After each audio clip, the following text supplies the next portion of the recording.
হ্যাঁ, গতকাল এই আয়নাটা কিনলাম। প্রথমে 20 টাকা দাম চাইছে, আমি 15 টাকা কইছি। আহ, পরে পরে আবার এক দোকানে আমার পাশে বাজার ভবানপুর থেকে এই আয়নাটা কিনলাম।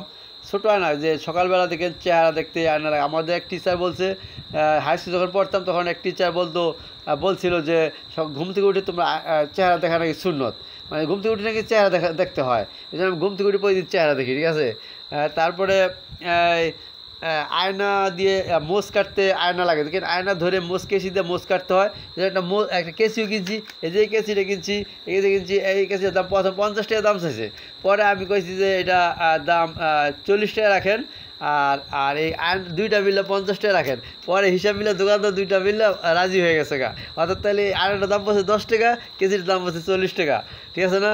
এই জন্য মূলে অনেক সময় দুইটা দাম এক সময় একসাথে করে যদি একটু কমায় কিন্তু কিনা যায়, এভাবে জিতা যায়। কিন্তু তাতে কি দোকানদার লস হয়েছে ভাই? দোকানদার কিন্তু লস হয় নাই, তো তারপর দোকানদার লাভ হয়েছে। কিন্তু দেখেন আয়না 10 টাকা হেয়ানো 2 টাকা লাভ হয়েছে হয়তো, আমার একটা আইডিয়া।